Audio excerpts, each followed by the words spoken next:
Those of you who will have watched any number of the videos that I've done relating to Abu Dhabi 2021 will realise that this channel has been set up to expose a crime, a global fraud. So if you are new to the channel, this is what this channel is exposing. Abu Dhabi 2021 was a fraud, an absolute contrivance, a sport-wide contrivance, and each aspect is being detailed and broken down in these videos. This is part 3 of a series of videos exposing what the race director Michael Masi knew about the safety car rules and is evidenced by his previous conduct. At the 2021 Abu Dhabi appeal after the race, Michael Masi presented to the stewards that the purpose of the unlapping procedure of the lapped cars in a safety car situation was to make sure that those cars got out of the way of the race between the leaders. I've demonstrated in the first part of this the situation at the 2019 Spanish Grand Prix where Michael Masi kept the safety car out on track for a further lap beyond the mandatory lap that it must perform after the release of those lapped cars. And the reason he did it was to ensure that all of those competitors caught the back of the pack, ensuring sporting fairness to all competitors. Part 2 demonstrated and proved that he did exactly the same thing at the 2019 Brazilian Grand Prix, where he released the lapped cars, he kept that safety car out on track, as he always did. Every time he deployed the safety car and there were lapped cars in situ, he carried out them regulations to the letter, whereby that safety car remained on track for at least one more lap. On 4 occasions he used 15.3, his overriding authority, whereby he elected to keep that safety car out for yet a further lap because those released cars hadn't fully caught the back of the pack. So he did that in Brazil 2019 too. This is the 3rd occasion, Eiffel 2020. So before I go through the tracker view version of this, I'm just going to show you what Driver 61 had to say about this.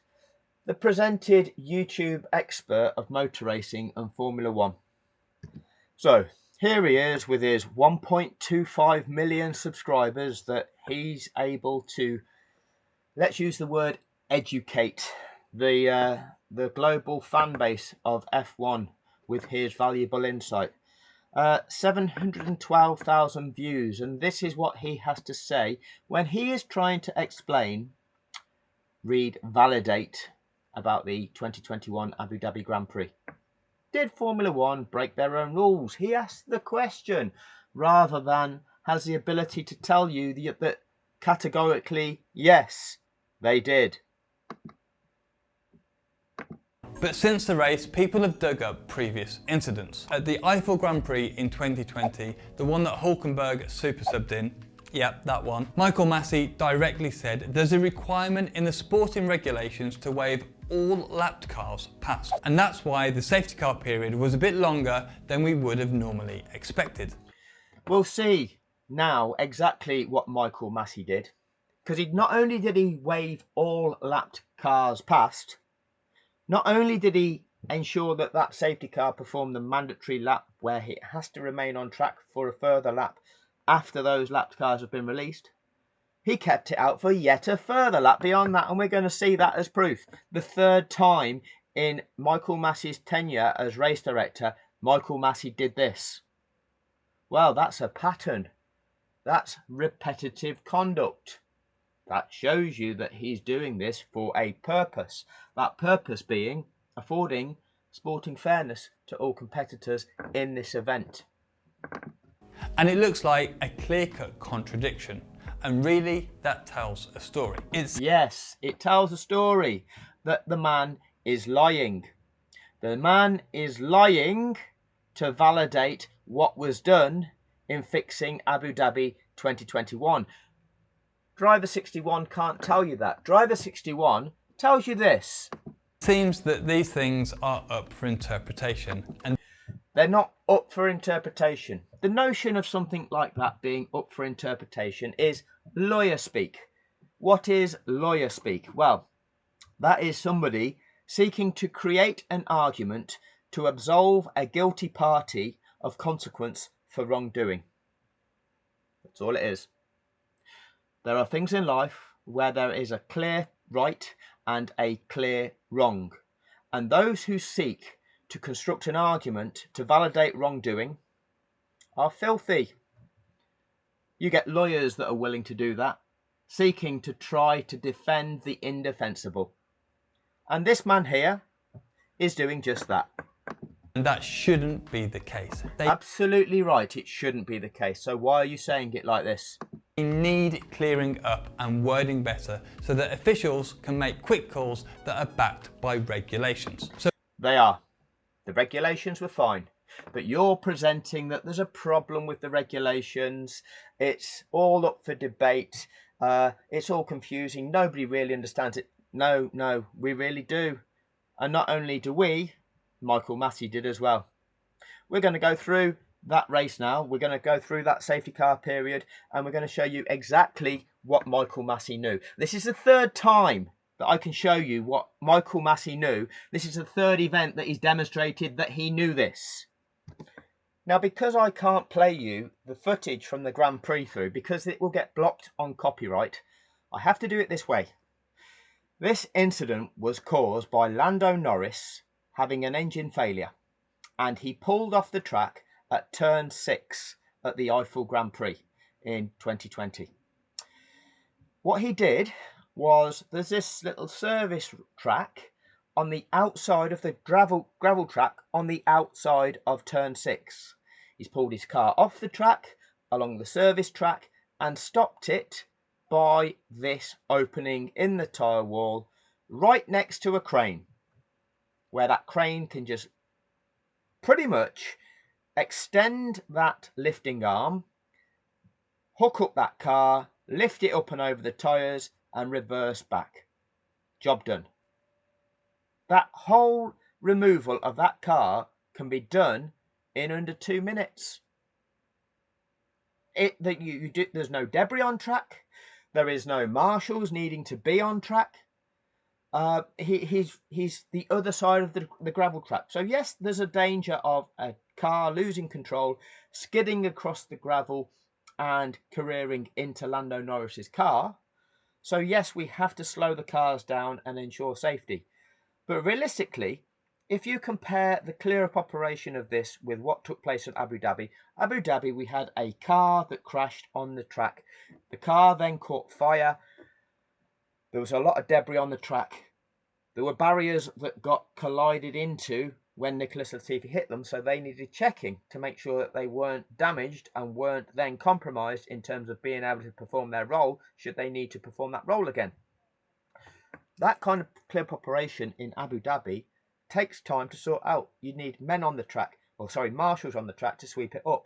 You can only do that when them cars are under control and there's a clear window of opportunity to enable those marshals to be on there in a safe environment. This wasn't required here. This has got to be one of the most simple clear-up operations, similar to Bottas's situation in Brazil 2019. But still, we get the deployment of the safety car, and this is how long this actual process will take. So, you're seeing on screen lap 45 of 60. This actually took place, and all you're seeing is yellow flags at this stage. This actually took place when the leader Hamilton was on lap 54, and I will show you the data on this, and we'll go through track of view, okay? But this is what is shown on the global feed as the aerial picture of Lando Norris's car when Hamilton is on lap 45. Just prior to Norris pulling out of that race, and hence ultimately the safety car being deployed, this was the race situation. Norris had been lapped. He was in 6th. So all cars from 6th downwards had been lapped by the lead car. Hamilton got a 10-second lead over Verstappen. 3rd place Ricciardo was a minute behind Verstappen. 4th place Perez was 10 seconds behind Ricciardo, and 5th place Sainz was 6 seconds behind Perez in 4th. Norris had been 16 seconds behind Sainz. Leclerc 7 seconds behind Norris. So essentially, Leclerc is 23 seconds behind Sainz. Gasly's just 4 seconds behind Leclerc, or 27 seconds behind Sainz. Bearing in mind, Ricciardo's a minute behind Verstappen. Okay? Look at these gaps. Who's allowed to fight who? Who is the race between in this event? Well, they're all in their own races, every single one of them.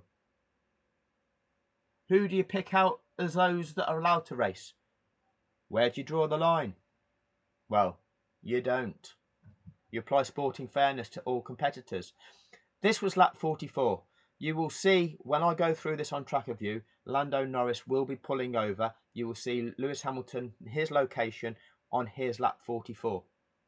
When we go racing again, we've got safety car ending on lap 49, which means they don't go racing again until lap 50. So you have half of lap 44, 45, 46, 47, 48 and 49. 5.5 laps go by, where in between Lando Norris pulling out of the race and them going racing again. 5.5 laps to deal with an incident where Lando Norris's car was parked well off the track, right next to a crane, and there needs to be no marshals on track to sweep any debris from the track. 5.5 laps. We're now going to go through them. But remember Abu Dhabi 2021, where as soon as Latifi crashes, Brundle and Crofty affirmed to us there's bound to be a couple of racing laps, indicating that the whole clear-up operation for Latifi's crash and all the unlapping procedure will have had to have been completed within 3.4 laps. Rather strange, that is. Rather strange. And we have people making comments that they don't think that the commentary team was in on the fix. Well, thank you for your valuable insight. Thankfully, we have people that are more intelligent than you who are employed in some of the more important roles that we have in this world. Okay, this is why we have a hierarchy of intellect, because some people have more capabilities than others. So don't you worry your little heads, just click the like and click the subscribe, help the algorithm, help the channel, but don't bother sharing your valuable insight, because actually all it does is it makes people less intelligent.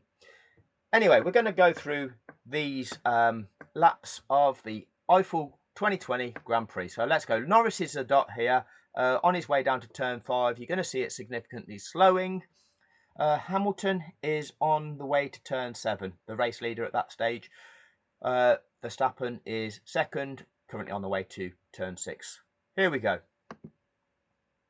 He needs a bit more than that, doesn't he, with 16 laps to go. He was half a second on the previous lap, 11 behind. So, touch and go. It depends how well Ricciardo's tyres hang on. So the right front looking a little bit angry. Oh, that is Lando Norris. So what you can see is the orange dot of Lando Norris come to a standstill. It shows that he's on track according to this GPS location, but the reality is the gravel track, which is looking like a sand bunker here, he's actually to this side of it, to beneath it as you look at the screen. Okay, so he's well out of the way of the track. He's parked it over this side of that gravel track, so he's not on track, even though it appears that way on tracker view. So look at Hamilton now. If we just go back, let's go back to this section here. Look at where Hamilton is at the point in time where Norris comes to a standstill. He needs a bit more than that, doesn't he, with 16 laps to go. He was half a second on the previous lap, 11 behind. So, touch and go. It depends how well Ricciardo... About turn 9. Okay? Approximately half of that distance around the track. Approximately. Okay?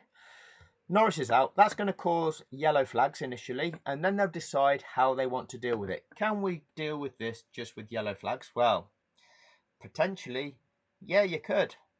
Can we deal with this with virtual safety car? Slowing all of these competitors down to a delta, keeping all those gaps in between them, and just dealing with this incident with them all going much slower around that track. Yes, you could.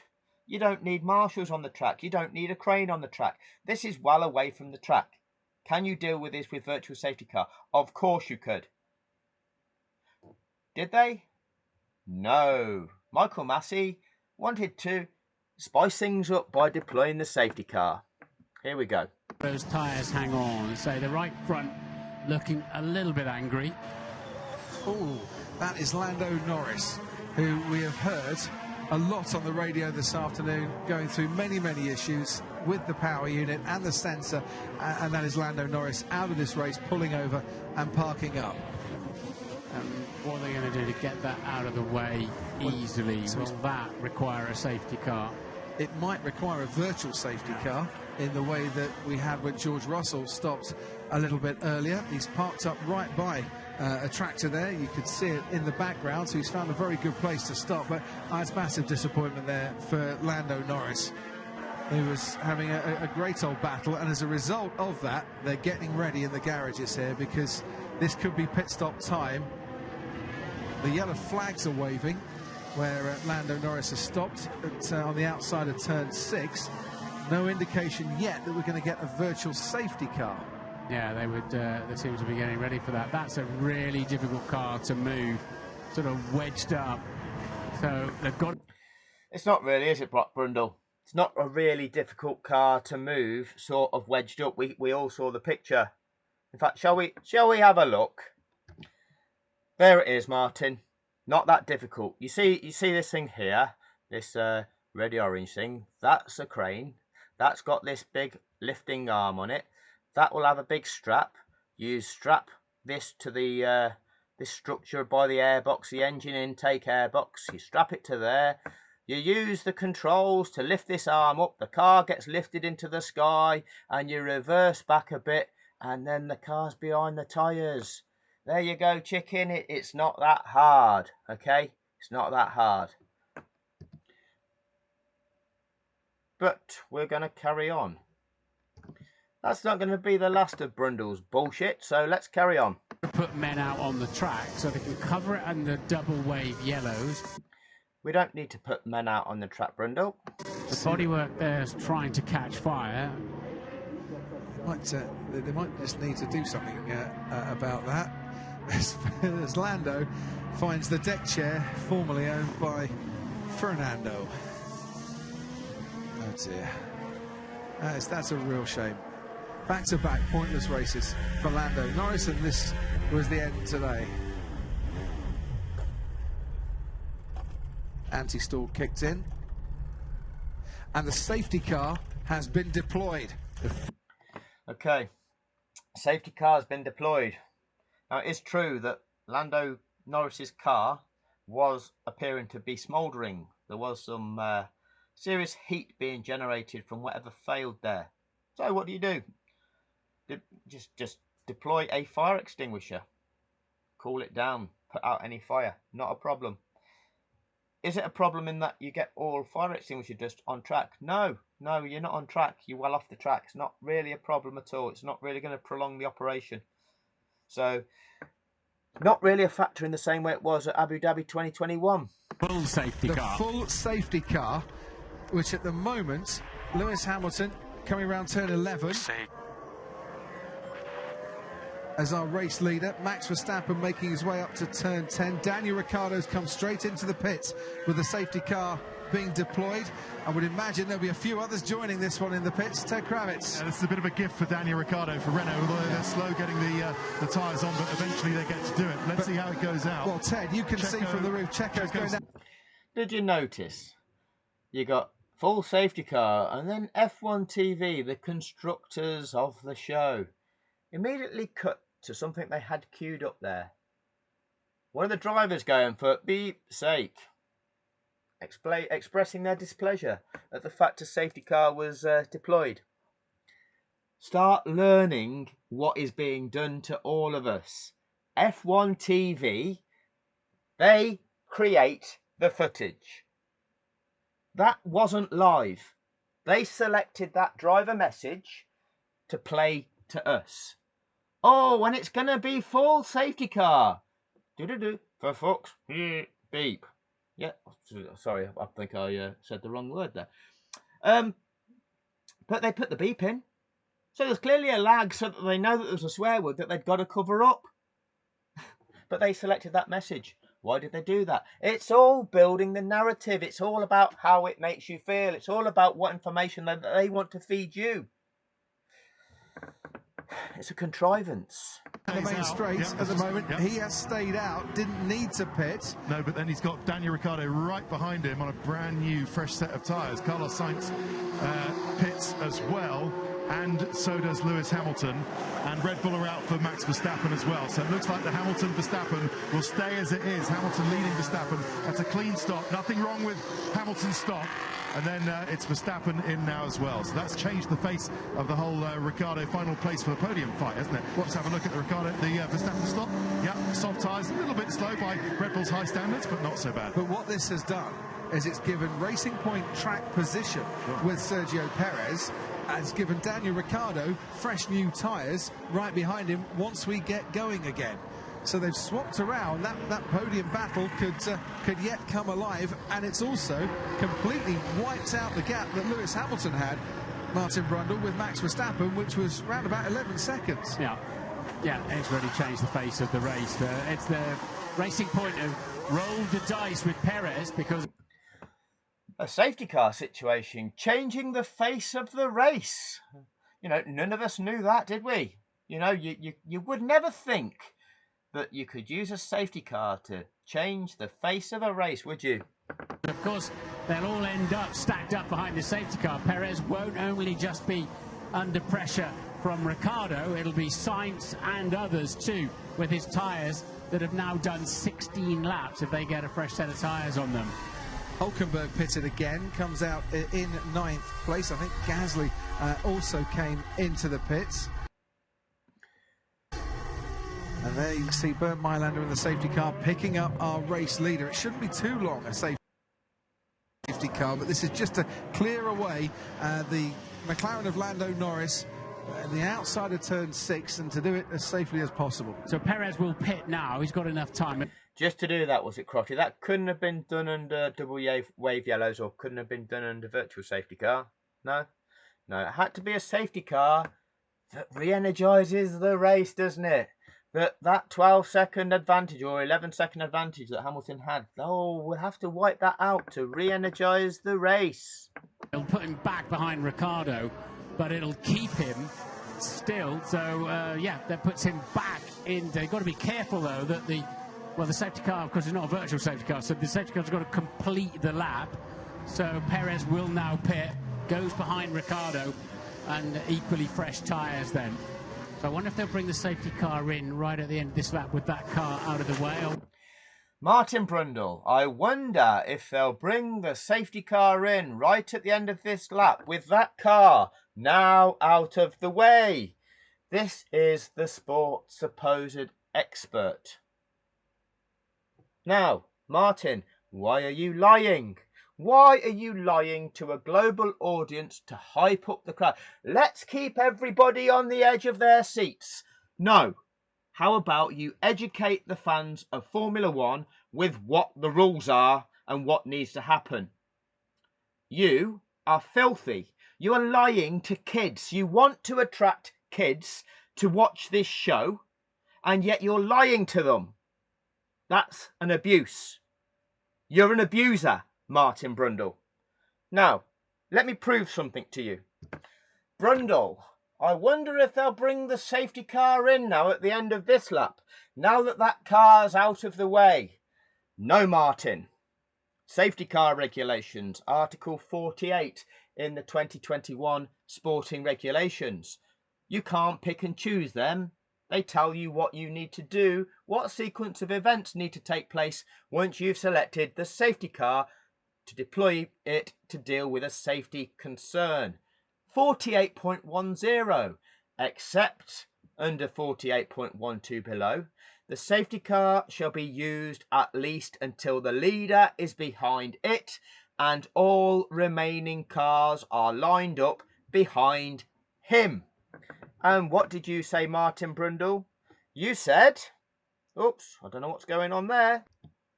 Goes behind Ricciardo and equally fresh tyres then. So I wonder if they'll bring the safety car in right at the end of this lap with that car out of the way, or whether we... Well, is the leader behind the safety car, Martin, and are all of the other cars lined up behind it? Clearly not. So that's not the regulation, is it, Martin? But Martin, as I've demonstrated at the start with those slides, Lando Norris was actually lapped and every other car behind him was lapped. So this is when there are lapped cars. You then move on to 48.12. So that's what we're going to do.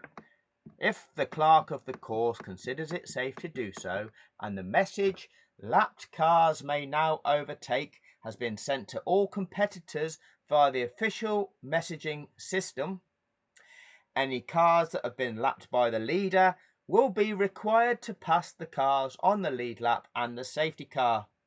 This will only apply to cars that were lapped at the time they crossed the line at the end of the lap during which they crossed the first safety car line for the second time after the safety car was deployed. So, lapped cars which meet that criteria, hence making them eligible, are required to unlap. Why is that?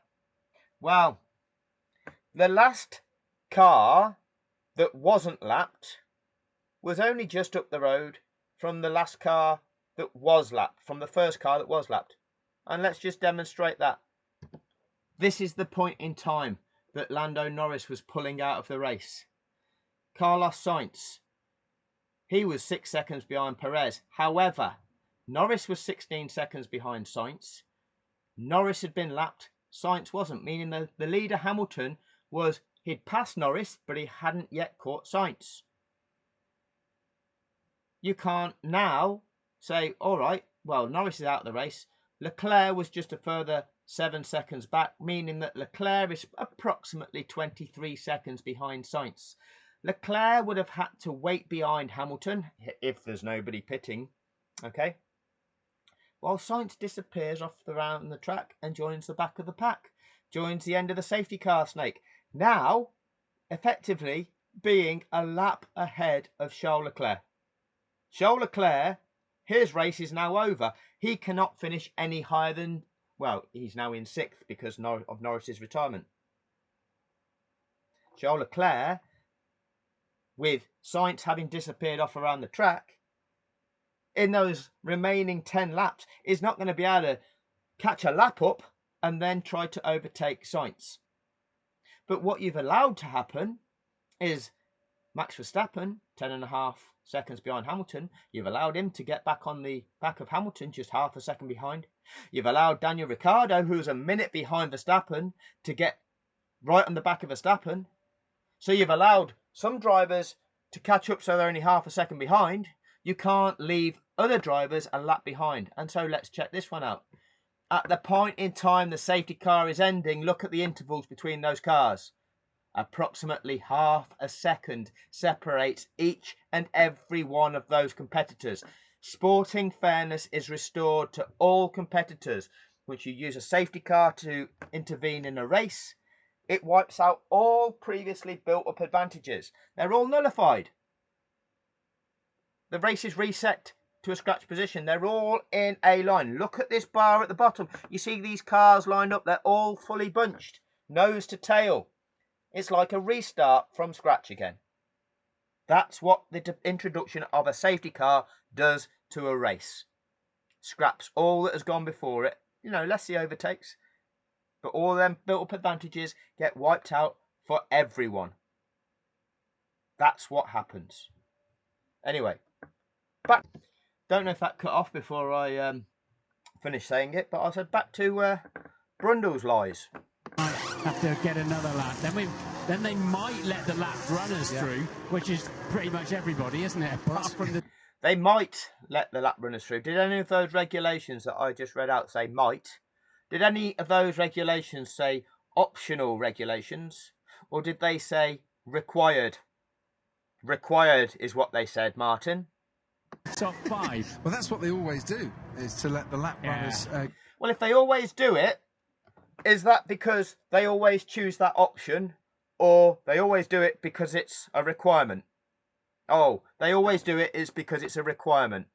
Go through, which will give Perez a chance to be right behind Daniel Ricciardo then, when the safety car goes in. It's not mandatory to let the lap runners through, but... Martin Brundle, it's not mandatory. Of course it is, Martin.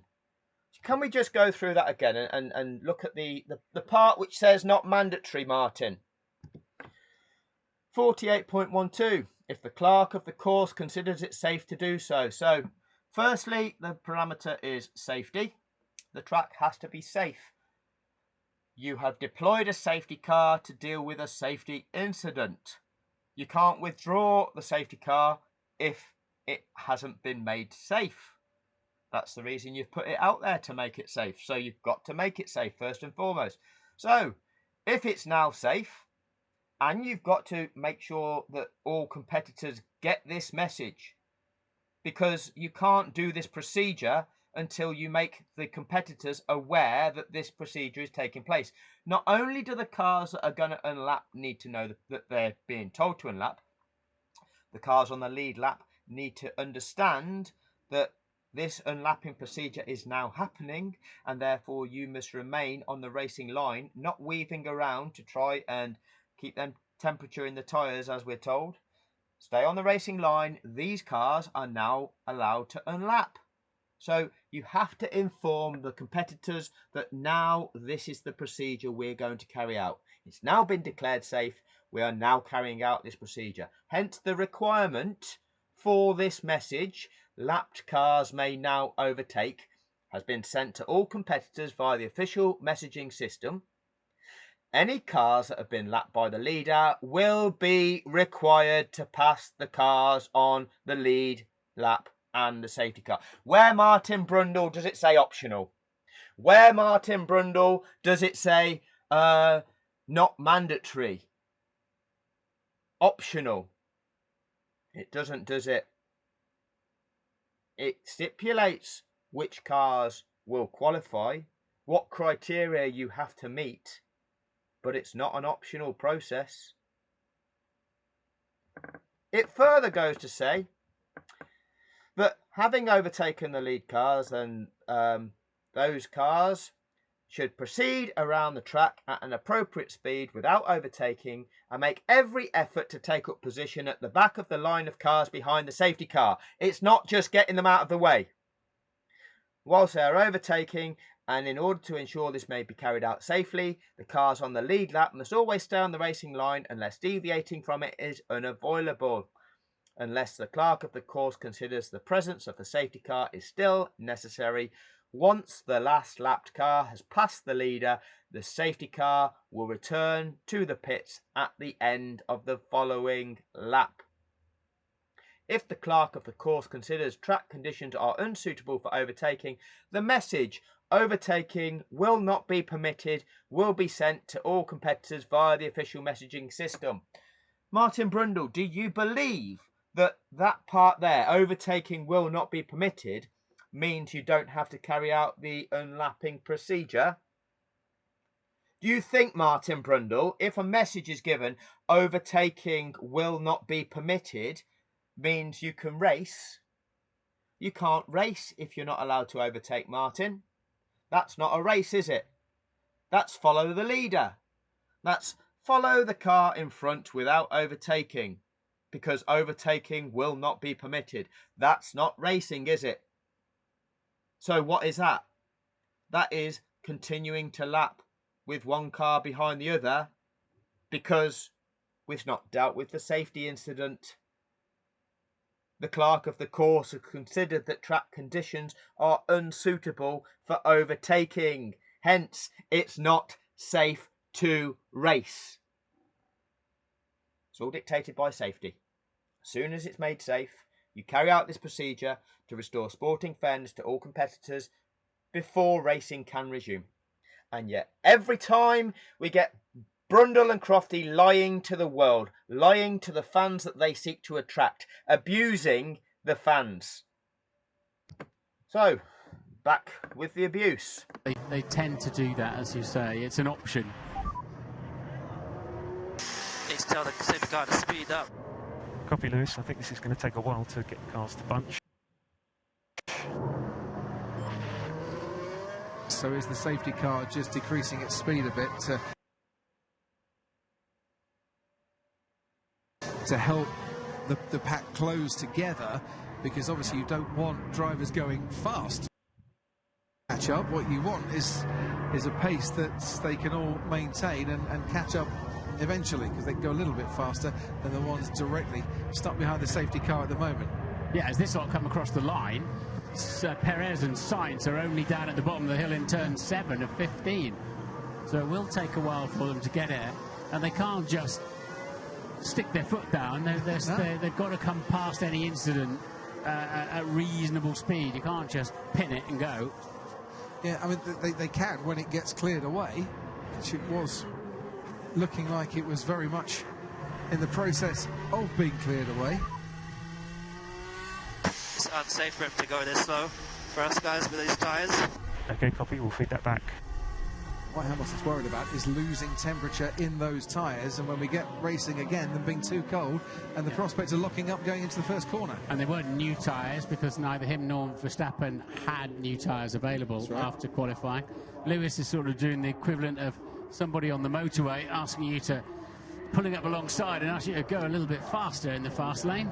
Well, they're definitely going to have to let the lap cars pass, because you've got Charles Leclerc in between the race leader and the second place man at the moment. That's not the reason, is it, Crofty? They have to release the lapped cars because, somebody's in the way of Verstappen being able to challenge Lewis Hamilton. Okay, well, third place, Daniel Ricciardo, where's he? Oh, he's this yellow dot at turn 3. Where's Verstappen? Oh, he's this blue dot, the third car back, behind Hamilton. What about all of them dots, Crofty? Yeah, the safety car can't be out for long, Nate, because the tyres are getting so cold.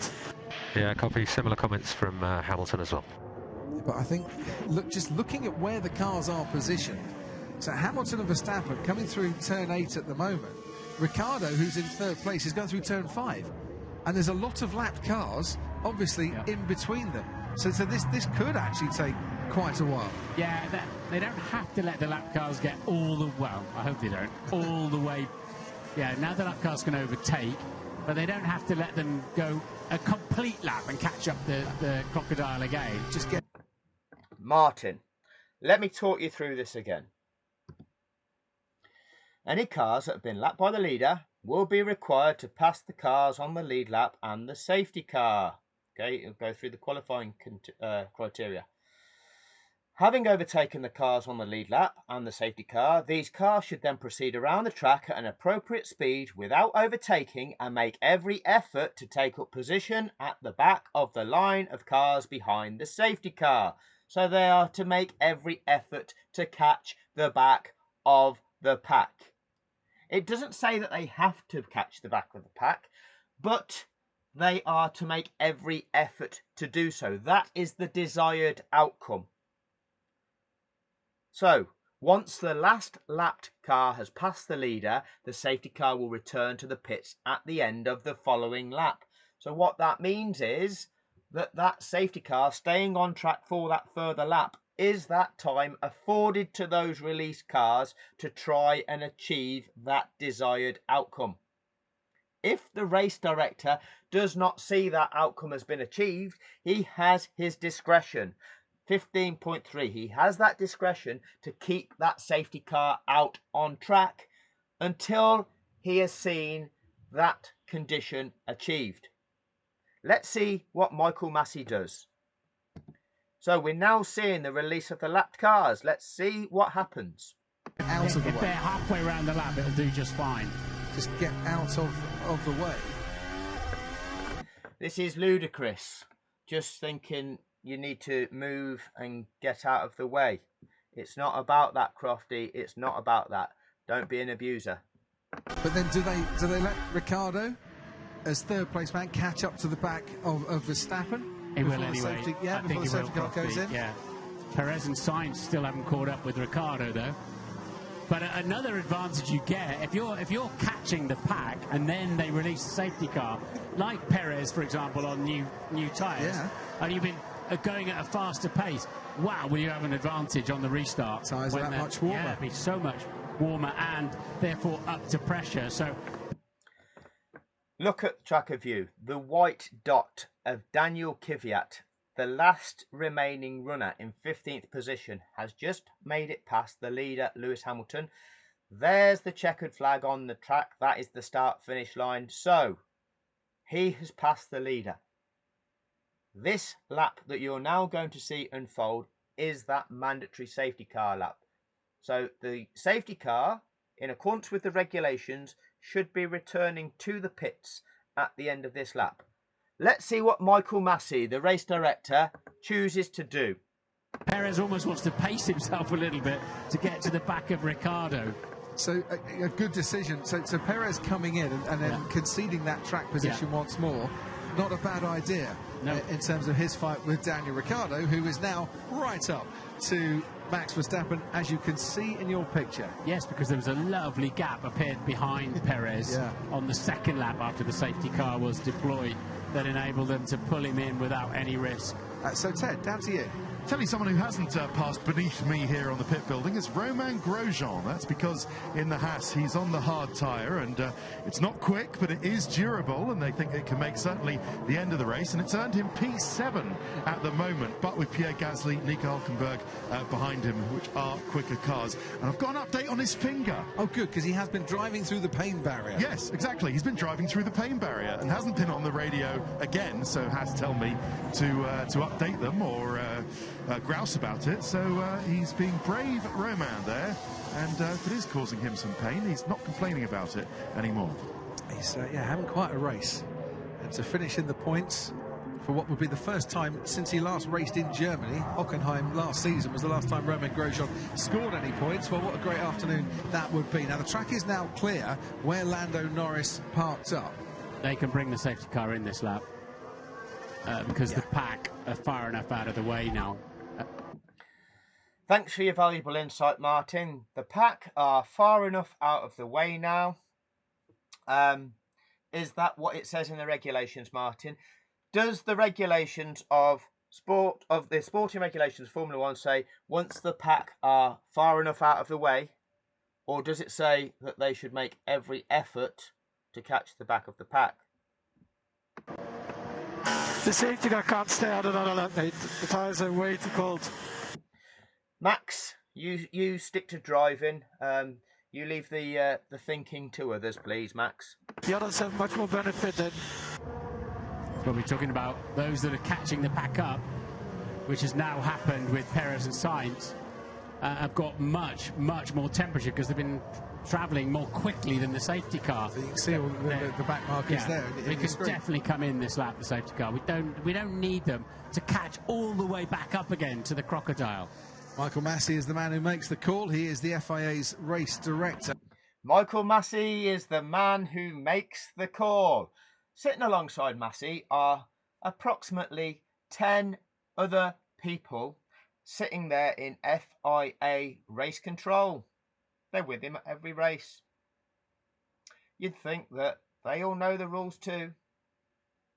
They've all witnessed this process happen time and time again. They seem to all forget at Abu Dhabi as well. But it was just Michael Masi who made the error. Just Michael Masi who got it wrong. None of the other 10 FIA personnel sat next to him in FIA race control who may have pointed out to him, Michael, have you not considered the sporting regulations here that you are completely overriding? Strange that, isn't it? And we're watching our timing screens. Lights are still on for the safety car. Clearing the corner where... We now see the leader backing the pack up.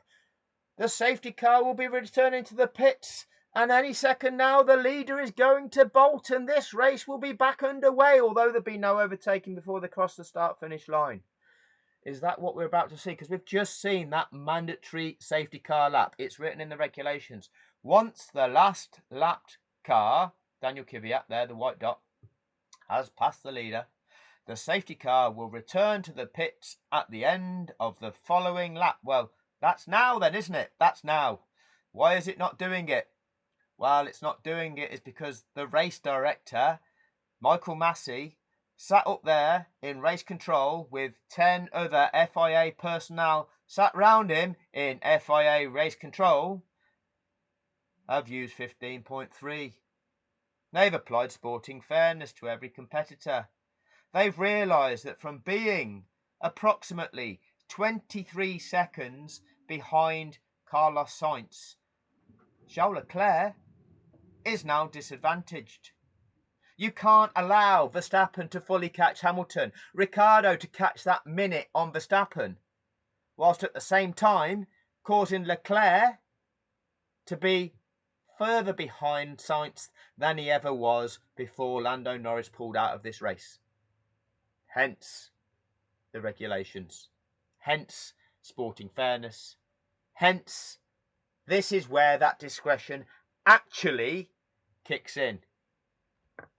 Lando Norris parked up, but no indication that the safety car is coming in, and it's too late to make that decision on this lap, so we've got at least another lap then of the safety car, behind the safety car. At least, Croffy, at least. How long will we wait? I don't think it's mandatory, but that's usually on a wet day in Belgium. It depends on the stage of the race or the weather, or, you know, whether Mystic Meg's got a crystal ball. Yeah, it depends whether the car is purple or whether it's red or whether it's green or whether it's blue. No, none of that, lads. You're just making it all up, aren't you? Quite simple. Regulations. Rules. To go. Paul just said to me from Sky Race Control, what, pit Sainz? Pit Sainz there, where nobody will overtake him, and he will then be able to catch them back up again with a lovely set of warm tyres. They haven't done that. No, he wasn't on a safety car's coming in this lap, but he wasn't on a new set of soft tyres anyway. He probably hasn't got. Within the space of 15 seconds, Crofty says it will be out there for at least another lap, and then safety car's in this lap. Verbal diarrhea from these guys. Verbal diarrhea. Brand new set. There'd be, well, if they're in the blankets, safety car is now in this particular lap. If they're in the blankets and they're up to 100 front, 80 rear, as they're allowed to be, it would be very handy. They might be concerned that Leclerc would pass them, but anyway, they didn't do that. So Esteban Ocon then watching from the pit wall, and along with Lando Norris, Alex Albon and Valtteri Bottas retiring from this race with engine or hydraulic issues. Some mechanical DNFs for those four. George Russell retired after being hit in a collision with Kimi Raikkonen, got Kimi Raikkonen a penalty for his troubles. Alex Albon got a 5-second penalty for taking out Danny Kvyat's front wing. Kvyat is now running 15th. Mick Schumacher watches on then at the Eiffel Grand Prix at the Nürburgring, where his dad won 5 times. I mean, back then, you used to get a penalty if you hit into another driver. You know, that's what us fans of Formula 1 used to understand. You know, if you were guilty of causing a collision, you'd get a penalty for it. There was a consequence. But if your name's Max Verstappen, we'll wait till the end of the race and we'll have a chat with Red Bull, ask Red Bull what they think, and then decide it's a racing incident. No further action required. The most successful Formula 1 driver on this circuit. So Leclerc's going to rock up with the rest of the pack behind him with much warmer tyres. They have timed it absolutely perfectly, really, and not just Leclerc, but also Grosjean and Gasly and Hülkenberg as well. The front two have been talking about tyres. Getting cold, not enjoying the speed behind the safety car. How cautious will they be going in to the first turn? Verstappen's already trying to get alongside Lewis. Hear the tyre narrative. In previous seasons, they had this kind of heat camera on the tyres, and it showed you the tyres at which stage of the lap they would get maximum temperature and where the cooling happened. And the actual temperature drop-off was very, very quick. But they're still trying to present that this is going to be a key factor come the restart. Well, actually, you look at the pace that they all slow down to now. That cooling effect is going to happen immediately, and the residual advantage is going to disappear. So it's all narrative. It's all hyping the situation up to make everyone think, oh, the tyres, what's going to happen on the restart? It's just to hype everybody up. Okay, it's just introducing things to try and hype you all up. Go back to showing us that, I think it was infrared camera, it might have been, whatever technology it was, which showed the heat of those tyres. I remember watching one of the Singapore Grand Prix where they were showing us that. You can see the temperature drop off. They just lie. They just fill the airwaves with bullshit. Hamilton, who's now backing up the pack even further to let the safety car go. And as you can see, Charles Leclerc has just arrived there at the top of your picture and is just a little bit behind Carlos Sainz, but he can make that up over the next few hundred metres. It's going to be like driving on ice for those front few. Well, they wanted the safety car to get its skates on. They might have to deal with a skating incident themselves here. Don't forget, of course, Hamilton's got... It will be like driving on ice for those front few. Really? Really? Oh, Leclerc's going to have so much grip, but for the rest it will be like driving on ice. Utterly ridiculous. Let's see them all skidding out the race. The DAS system, and that really helps warm up the front tyres. It's exactly why Mercedes have introduced it for moments like this, and he has gone already. Verstappen is struggling a little bit, as you can see, and already locking up, as did Carlos Sainz as well. Daniel Ricciardo is poised to strike Max Verstappen as we go racing once again. Hamilton weaving away down the main straight to get more temperature in those tyres. Ricciardo wanting to make a move on Verstappen. He's inching ahead. Verstappen's got the inside line. Perez is in fourth, then comes Sainz and Leclerc, then comes Gasly and Grosjean and Hulkenberg scrapping away. See, them warm tyres of Leclerc made all the difference, didn't they? Made all the difference. Or maybe they didn't. That was part 3 of evidencing what Michael Masi actually knew. Evidence through his conduct. Evidence by what he actually did. Do you think he did that randomly? Do you think he fell asleep at the wheel and, oh, that safety car's gone round again and I should have brought it in? That's the 3rd time that's happened as my time at race director. Silly me. And none of the 10 people in this office around me reminded me and go, Michael, the safety car's got to come in this lap. Remember 48.12? You know, remember the safety car will return to the pits at the end of the following lap. You didn't do that, Michael. Why haven't you done that? Oh, silly Michael. That's the 3rd time he's made that human error. He makes it for a 4th time. That'll be in probably the next video. Anyway, that'll do on this one. Thank you for your time. Please keep liking. Please keep sharing the content. It is you sharing this content that is going to enable more people to see it, because it does seem that by its own accord, YouTube doesn't want to display this information to new viewers. Lewis Hamilton's got about 30 million Instagram followers. You would think that most of them will like him, be fans of him, appreciate him. They'd probably appreciate knowing and understanding just what the level of corruption was that robbed him of his record-breaking 8th World Championship. They might want to know that. But YouTube's not going to recommend it to their feed because, oh, that's not how the algorithm works, is it, YouTube? That's not how the algorithm works. No. The algorithm works to, suppress truth if you're being told to, or paid to suppress the reality of the global fraud perpetrated by the entire sport of Formula One. So it's going to take us, people. It's going to take us sharing this far and wide to expose them. Please keep doing your thing. It's very much appreciated. And together, we will get this overturned.